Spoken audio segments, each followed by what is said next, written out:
seharinya kena berapa tuh bos kira-kira? Sampai berapa puluh unit yang Sehari bisa hampir, kalau untuk servisnya itu hampir 45 unit.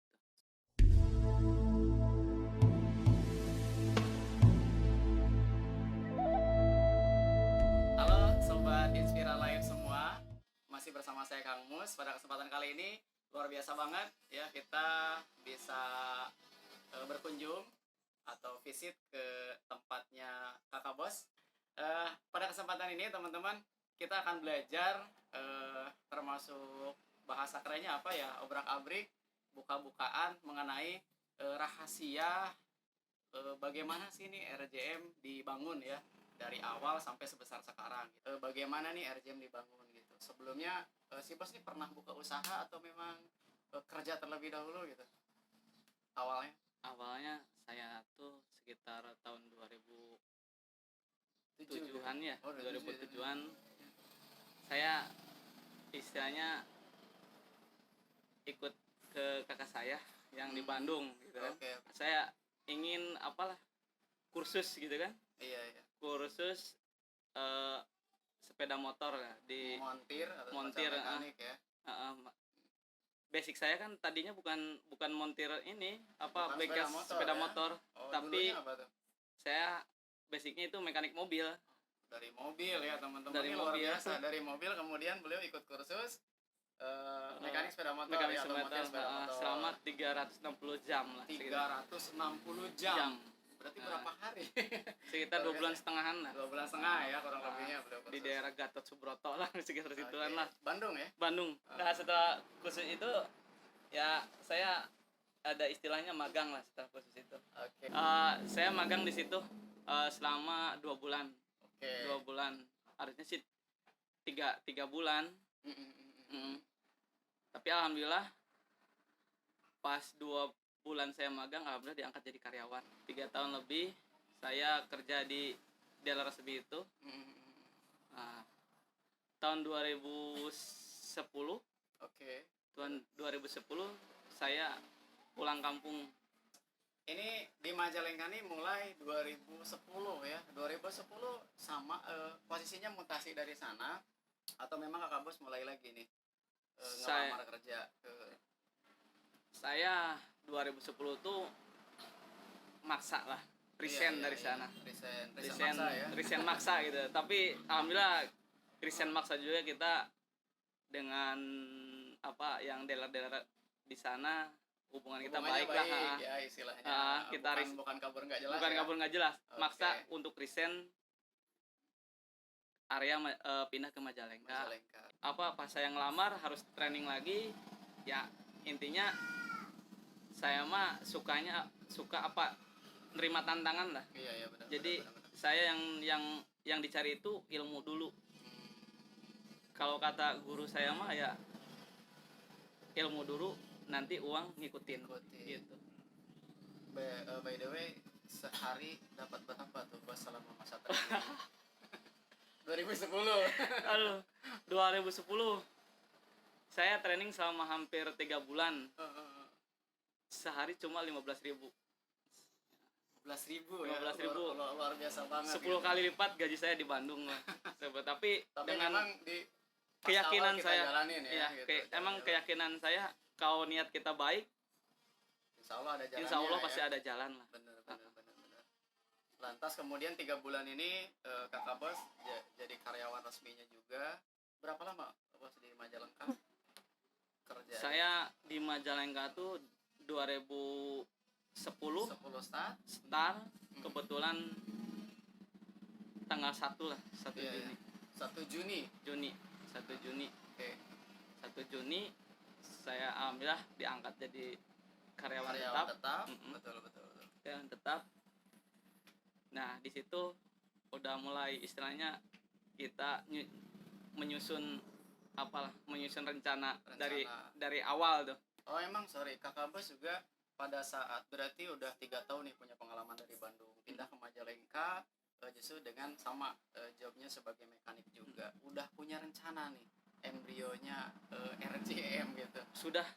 Saya pas pindah ke Majalengka, saya emang ada rencana dari dulu juga pengen membuka bengkel usaha sendiri, tapi ya harus mempunyai batu loncatan dulu. Benar, gitu kan. benar. Batu Jadi loncatan. ini kita anggap kuliah di lapangannya ya, Iya. gitu, yang kemarin Paling mudah berbakti ke dealer Dealer. resmi gitu. Oh. Dealer saya Daya Motor Majalengka is the best itu.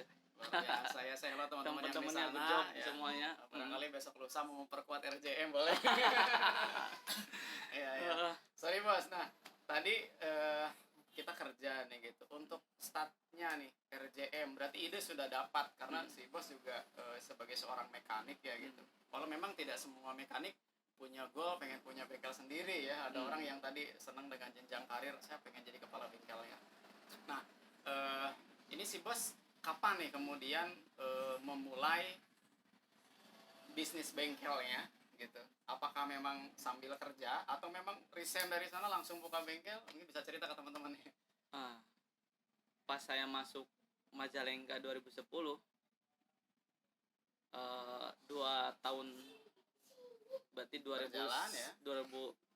ya 2 tahun berjalan. 2000. Saya sendiri bukan terlahir dari orang kaya juga. Bukan anak sultan ya? Iya, bukan anak sultan. Jadi saya trik untuk apa? Untuk semua teman-teman yang pengen buka usaha apa aja, Ya. pas saat bekerja itu nyicil lah. Oke. Yang jangan sekaligus jebret buka usaha. Benar. Kalau saya mah triknya emang apa-apa juga pakai strategi. Iya. Saya ngumpulin kunci-kunci dulu. Oh, berarti dari gaji nih si bos Dari gaji. nyisihin beli untuk tools atau peralatan bengkelnya Iya, nih, kunci-kunci selama ya. 2 tahun itu tuh kita nggak setara langsung kita buka bengkel sambil bengkelnya bekerja, ya? bukan, enggak. Oh. Kita ngumpulin kunci dulu. Tahun 2013 Iya. masuk. Adalah niat saya pengen mewujudkan impian saya punya bengkel yang Bengkel. sederhana. Benar. Saya nggak bermimpi punya belum muluk-muluk punya 5 tim mekanik seperti sekarang. Iya, Intinya saya iya. pengen usaha sendiri lah, gitu kan. Niat saya baik, Mm. pasti Pasti ada ada jalannya, ya. jalannya. Benar. Ya mulai habis pulang kerja jam Oh. 5 saya nyervis gitu kan. Jadi emang kalau pengen sesuatu tuh ya harus ada yang dikorbankan. Benar, waktu Baik ya, itu waktu istilahnya. keluarga, waktu Benar, istirahat kita, waktu main kita, ya Iya, sesuai iya, dengan cita-cita lah. Benar. Kebayang kan istilahnya habis kerja di sana mekanik ngehandle beberapa unit motor, pulang ke rumah jam 5 ngadepin motor lagi gitu. Ngadepin lagi motor lagi. Kali kan istrinya jadi kemudian pas ini kok yang dipegang motor lagi gitu. Iya, emang alhamdulillah istri saya pengertian, tapi namanya juga istri lah pasti Iya. ada mengeluh, tapi kita bersama-sama komitmen cita-cita kita ya pengen hidup lebih baik lah. Luar biasa melalui fase-fase itu ya. Iya. Oke, bro. By the way ini kira-kira modal awal ketika dulu beli peralatan kunci-kunci segala macam berapa rupiah tuh? Nah. Bos gitu. Sampai kemudian berkembang ke oli dan lain semacamnya. Masih Iya. ingat nggak? Banyak sih, hampir ada teman-teman saya yang mau buka bengkel suka sharing nanya ke sini. Bos, ini modal awal. Banyak minatnya aja dulu. Benar, Jadi benar, jangan benar.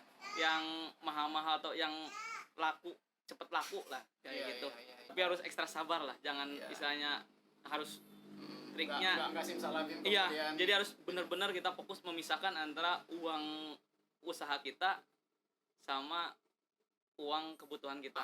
Ini yang yang menarik sulit, ya. yang sulit itu, yang Iya. manajemen itu. Jadi kalau udah ada yang uang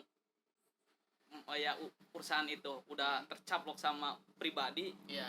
jangan Repot, mengharapkan manajemen baik lah. Benar, Itu benar, yang agak benar, susah benar. tuh. Pas Iya, waktu kita tidak punya uang, ya. Mm-mm. kita nyaplok uang itu, ngambil uang itu, udah nggak Goyang bakal ya. goyang. Benar. Tapi kalau kita udah ngebiasain diri sendiri, Untuk disiplin dengan keuangan ya. iya. Ah, Jadi meskipun uang ini banyak, tapi kan bukan milik kita, bukan Iya, istilahnya buat keperluan kita, ini untuk keperluan perusahaan. usaha ya. Iya. Benar. Oke, teman-teman, berarti tahap awal kurang lebih persiapannya seperti itu. Ini mohon maaf nih, Iya. saya nggak langsung buka kayak perekrutan mekanik dulu, Mekanik, betul, perekrutan betul, karyawan betul, dulu betul. istilahnya. Betul. Jadi saya mempunyai strategi apa dulu? Saya istilahnya nancepin bendera dulu. Istilahnya nancepin bendera, Pak. Nancepin diri kita sendirilah. Mm-mm. kita menguji kualitas kita. Intinya saya kan 2003 bukan bengkel saya bukan depan pom bensin Almasum Brujukan, bukan. Iya, 2013 ya. 2017 saya masih di belakang lah, di Gang Almasum, masuk ke Jalan Cinancang. Nah, disitulah proses saya mewujudkan sebagian kecil mimpi saya, ingin punya bengkel tuh. Jadi selama itu kita kan sebelum kita ngerekrut karyawan, kita harus tahu dulu nih istilahnya berapa unit sih motor ke kita tuh, berapa unit per hari ngukurnya, ya. Baru kita dulu kan ini masih 3 unit per hari, masih 4 unit gitu, iya. Jadi istilahnya saya di rumah tuh ngebuka bengkel tuh untuk nancepin bendera dulu gitu, untuk memperkenalkan nama saya sama kualitas saya dulu, kualitas pelayanan gitu. Itu berapa lama, Bos? Itu saya itu 2013 lumayan lama sih, sampai 2017 Juni. Oke, berarti proses kurang lebih plus minus 4 tahun ini betul-betul nguatin pondasi dulu ya. Lama ini orang lihat di 2-3 tahun terakhir kayaknya, iya, ya di masa perkembangan yang udah ratusan ribuan gitu kan ya. Jadi ada fase 4 tahunnya itu yang 4 tahun kita 4 tahun berjalan. Iya. 4 tahun 2013, 14, 15, 16 tuh. Betul. 16 itu kita udah menata itu. Oke. Kita udah bikin kecil-kecilan brosur tuh. Oke. Brosur bahwa strategi pemasaran selanjutnya bahwa adalah ini masuk berapa unit nih. Udah masuk unit tercukupi minimal 1 mekanik. Oke. Misalnya 5 mekanik, berarti dia bisa tergaji sama kita dengan 5 unit. Oke. Jadi jangan kita buka usaha atau apa-apa tanpa mengukur terlebih dahulu. Iya, jadi istilahnya ada ngadu nasib juga, kita harus pakai strategi lah. Iya, kita keluar ngadu nasib, tapi harus ada strategi juga. Betul. Enggak gambling ya istilahnya. Jadi oke lah, modal nekat. Iya. Kalau kawan-kawan modal nekat tanpa strategi, itu mati kutu nantinya. Mati kutu. Ya. Buat kawan-kawan itu saya kasih triknya ya. Kita ini opennya itu tanggal 1 Juni Januari tahun baru. Oke. Tanggal 1 Januari itu kita bagiin tuh si brosur gitu. Itu bagi, kalau saya pengennya lebih akurat. Nggak mau istilahnya sebar-sebar bagi-bagi. Soalnya bikin brosur itu dari uang pake pribadi, pakai duit. Jadi bukan pakai uang perusahaan. Itu enak aja, asal gitu ya. Brosur asal habis. Kalau saya tuh satu brosur tuh harus tepat sasaran. Target kena meskipun hanya 50% 40% lah. Ya triknya kita bagi-bagiin ke tiap motor. Ke misalnya ke pusat keramaian gitu kan. Emang ke parkiran, ke motor-motor inilah. Desember itu saya ngambil cuti. Sebelum opening itu kita udah rencanain. Sebelum opening itu saya harus ada mekanik 1. Saya ngerekrut mekanik 1 ya. Rata-rata ngambil mekanik itu yang profesional dari ex-dealer gitu. Jadi biar teknologinya kan semakin kesini semakin canggih, dan kita juga harus tambah belajar lagi, update lagi gitu kan. Benar. Nah, untuk pembukaan di sini saya kan mohon maaf masih bekerja di dealer gitu. Saya ngebayanginnya paling 1-2 gitu kan. Yang datang saya 1-2. Ternyata itu juga di luar rencana saya.